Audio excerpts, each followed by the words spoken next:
ಹೀಗೆ ಬಂಧನವಾದ 24 ಗಂಟೆಯ ಒಳಗಾಗಿ ಸಿಟಿ ರವಿಯವರ ಬಿಡುಗಡೆ ಆಗಿದೆ. ಹೌದು, ಆದರೆ ಸಿಟಿ ರವಿ ಅವರನ್ನ ಬಂಧಿಸಿದ್ದೇ ಕಾನೂನು ಬಾಹಿರ ಅಂತ ವಾದಿಸಲಾಗ್ತಾ ಇದೆ, ಪ್ರಮುಖವಾಗಿ ಬಿಜೆಪಿ. ಹಾಗಾದ್ರೆ ಸದನ ನಡೆಯುವಂತ ಸಂದರ್ಭದಲ್ಲಿ ಸದಸ್ಯರನ್ನ ಪೊಲೀಸರು ಬಂಧಿಸಬಹುದಾ? ಹೀಗೆ ಸಭಾಪತಿಗಳ ಅಧಿಕಾರ ಏನೇನಿರುತ್ತೆ, ಈ ಬಗ್ಗೆ ತಜ್ಞರು ಏನ್ ಹೇಳ್ತಾರೆ, ಬನ್ನಿ ಈ ರಿಪೋರ್ಟ್ ಅಲ್ಲಿ ನೋಡ್ಕೊಂಡ್ ಬರೋಣ.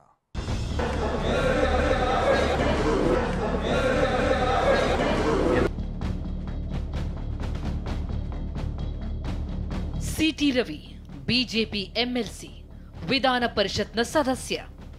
ಘಟನೆ ನಡೆದ ಸ್ಥಳ ವಿಧಾನ ಪರಿಷತ್. ಸದನದೊಳಗೆ ಏನೇ ನಡೆದ್ರೂ ಸಭಾಪತಿಗಳ ಅಧಿಕಾರದ ವ್ಯಾಪ್ತಿಗೆ ಬರುತ್ತೆ. ಇದು ಆರ್ಟಿಕಲ್ 194ರಲ್ಲಿ ಉಲ್ಲೇಖ ಇದೆ.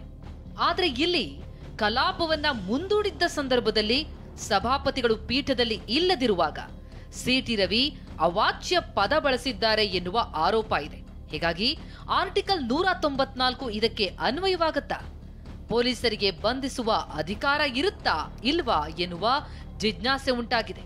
ಇದೇ ಈಗಿರತಕ್ಕಂಥ ಜಿಜ್ಞಾಸೆ, ಸದನವನ್ನು ಮುಂದೂಡಿದ ನಂತರ ಸಭಾಪತಿಗಳ ಅಧಿಕಾರ ಅಲ್ಲಿ ಮುಂದುವರಿತದೋ, ಈ ಒಂದು ಘಟನೆ ಬಗ್ಗೆನೂ ಕೂಡ ಅವರ ಒಂದು ಜವಾಬ್ದಾರಿ ಇರ್ತದೋ ಇಲ್ಲೋ ಅನ್ನೋದು ವಿಚಾರದಲ್ಲಿ ಬಹುತೇಕ ಇದು ಹೊಸ ವಿಚಾರ. ಇದರ ಬಗ್ಗೆ ಒಂದಷ್ಟು ಹಿಂದಿನ ನಡಾವಳಿಗಳನ್ನೆಲ್ಲ ನೋಡಬೇಕಾಗ್ತದೆ. ಸಭಾಪತಿಗಳ ಪರವಾನಗಿ ಬೇಕೋ ಬೇಡ ಅನ್ನೋ ತೀರ್ಮಾನ ಆಗ್ತದೆ. ನನ್ನ ದೃಷ್ಟಿಯಲ್ಲಿ ಸದನವನ್ನು ಮುಂದೂಡಿದ ನಂತರ ಅವರ ಜವಾಬ್ದಾರಿ ಮುಗಿದೋಯ್ತು. ಸಿಟಿ ರವಿ ಬಂಧನ ಹೈ ಡ್ರಾಮಾ, ಪೊಲೀಸರ ನಡೆ ಬಗ್ಗೆ ಚರ್ಚೆ. ಸ್ಪೀಕರ್ ಅವರು ಯಾವುದೇ ಅದರ ಮೇಲೆ ತಮ್ಮ ತೀರ್ಪುಗಳನ್ನು ಕೊಟ್ಟಿಲ್ಲ, ಯಾವುದೇ ಈ ರೀತಿಯಾಗಿ ಘಟನೆ ಆಗಿದೆ ಅನ್ನೋದನ್ನು ಹೇಳಿಲ್ಲ. Unfortunately the accused has been taken into custody. ಈ ರೀತಿಯಾದಂತ ಅರೆಸ್ಟ್ ಅನ್ನು ಮಾಡ್ಲಿಕ್ಕೇನೆ ಬರೋಲ್ಲ.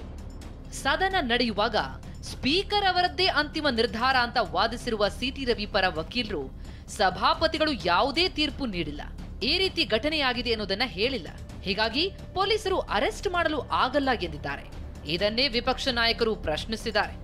ಮಾಜಿ ಸ್ಪೀಕರ್ ಕೂಡ ಇದೇ ವಾದ ಮುಂದಿಟ್ಟಿದ್ದಾರೆ. ಸಭಾಪತಿಗಳು ತೀರ್ಮಾನ ಮಾಡಬೇಕು. ಸಭಾಪತಿಗಳು ಈಗಾಗಲೇ ರೂಲಿಂಗ್ ಕೊಟ್ಬಿಟ್ಟಿದ್ದಾರೆ. ಅದರ ಬಗ್ಗೆ ಯಾವುದೇ ದಾಖಲೆಗಳು ನಮ್ಮ ಹತ್ರ ಇಲ್ಲ, ಅದರಿಂದ ಇದನ್ನ ಬಿಟ್ಟಿದ್ದೀರಿ, ಕೈ ಬಿಟ್ಟಿದ್ದೀರಿ ಅಂತ ಸಭಾಪತಿಗಳು ರೂಲಿಂಗ್ ಕೊಟ್ಟಿದ್ದಾರೆ. ಅಲ್ಲಿಯ ಸಭಾಪತಿಗಳು ಹೇಳಿದ್ದಾರೆ, ಇದು ನನ್ನ ಗಮನಕ್ಕೆ ಬರಲಿಲ್ಲ, ನಾನು ಕೇಳಿಸಿಲ್ಲ ಅನ್ನುವಂಥದ್ದು. ಅದು ಸಭಾಪತಿಗಳ ರೂಲಿಂಗ್ ಕೊಟ್ಟ ಮೇಲೂ ಅವ್ರನ್ನ ಬಂಧಿಸಿರುವಂಥದ್ದು. ಅವ್ರನ್ನ ಬಂಧನ ಮಾಡಬೇಕಾದ್ರೆ ಸಭಾಪತಿಗಳ ಅನುಮತಿ ತೆಗೆದುಕೊಳ್ಬೇಕಾಗಿತ್ತು. ಹೊರಗಡೆ ಏನಾದರೂ ಬಂಧನ ಮಾಡಿದ್ರೆ ಮಾಹಿತಿ ಕೊಡೋದು. ಆದರೆ ಇದು ಯಾವುದೂ ಇಲ್ಲ. ಎಲ್ಲ ಕಾನೂನನ್ನು ಗಾಳಿಗೆ ತೂರಿ ಅವರನ್ನು ವಿಧಾನಸೌಧದ ಒಳಗಡೆ ಎತ್ಕೊಂಡು ಅರೆಸ್ಟ್ ಮಾಡಿರುವಂಥದ್ದು ಅಕ್ಷಮ್ಯ ಅಪರಾಧ. ಸಿಟಿ ರವಿ ಹೇಳಿಕೆ ಬಗ್ಗೆ ನಮ್ಮ ಬಳಿ ದಾಖಲೆ ಇವೆ ಎಂದ ಡಿಕೆ ಕಂಪನಿ ದಾಖಲೆ ಯಾರೂ ಕೇಳಲ್ಲ ಎಂದು ಅಶೋಕ್ ತಿರುಗೇಟು. ಎಲ್ಲ ನಿಮ್ಗೆ ದಾಖಲೆ ಇಲ್ಲ ಅಂದ್ರೆ ದಾಖಲೆ ನಾನೇ ಕೊಡ್ತೀನಿ. We have collected. Rahul Gandhi ಅವ್ರನ್ನ ಡ್ರಗ್ ಅಡಿಕ್ಟ್ ಅಂತ ಕರೆದಿ ತೋರಿಸ್ತಾ ಇದ್ದೀರಿ. ಅದನ್ನ ಫಸ್ಟ್ ನೀವು ಯಾಕಾಯ್ತು, ಇದು ಬಾಬಾ ಸಾಹೇಬ್ ಅಂಬೇಡ್ಕರ್ ಅವ್ರಿಗೆ ಅಮಿತ್ ಶಾ ಅವ್ರು ಮಾತಾಡಿದಂಥ ಮಾತು, ಅದನ್ನ ರಕ್ಷಣೆಗೆ ಆ ವಿಚಾರದಲ್ಲಿ ಹೋರಾಟವನ್ನ ಮಾಡ್ತಾ ಇದ್ರು. ಅದಕ್ಕೆ ಈ ಹೆಣ್ಮಗಳನ್ನ ಈ ರೀತಿ ಕರೆದಿದ್ದಾರೆ. ಇದು ಚಿಕ್ಕಮಗಳೂರು ಸಂಸ್ಕೃತಿನ, ಭಾರತದ ಸಂಸ್ಕೃತಿನ, ಬಿಜೆಪಿ ಸಂಸ್ಕೃತಿಯ ದಾಖಲೆ ಅವ್ರು ಕ್ರಿಯೇಟ್ ಮಾಡ್ಕೊಳೋ ದಾಖಲೆ ಅಲ್ಲ. ಡಿ.ಕೆ. ಶಿವಕುಮಾರ್ ಅಂಡ್ ಕಂಪನಿ ದಾಖಲೆಗಳನ್ನ ಯಾರು ಕೇಳಲ್ಲ. ಕೋರ್ಟಲ್ಲಿ ಕೇಳೋದು ವಿಧಾನ ಪರಿಷತ್ತಲ್ಲಿ ಇರುವಂತಹ CCTV ಕ್ಯಾಮೆರಾಗಳಲ್ಲಿ.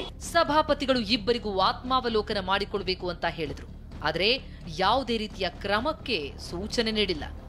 ಇವತ್ತು ಕೂಡ ಪ್ರತಿಕ್ರಿಯಿಸಿರುವ ಸಭಾಪತಿ ಹೊರಟ್ಟಿ, ಪೀಠದಲ್ಲಿ ನಾನಿಲ್ಲದೆ ಇರುವಾಗ ನಡೆದಿದೆ, ನನ್ನ ಎದುರು ನಡೆದಿದ್ರೆ ರೆಕಾರ್ಡ್ ಆಗ್ತಿತ್ತು ಅಂದ್ರು. ಹೌಸ್ ನಡೆದಿದ್ರೆ ರಿಕಾರ್ಡ್ ನನ್ನ ಎದುರಿಗೆ ಆಗ್ತಿತ್ತು. ಅದು ರಿಕಾರ್ಡ್ ಆಗೋದು ಮಾಡಿಸಿಕೊಡ್ತಿದ್ವಿ ನಾವು. ಹೌಸ್ ನಡಿಲಾರ್ದಾಗಿದ್ದು, ಹೌಸು ಅಡ್ಜರ್ನ್ ಆದಾಗ ಒಳಗೆ ಅಡ್ಜರ್ನ್ ಅಂತ ಅವ್ರವ್ರ ಗಲಾಟಿದ್ದು.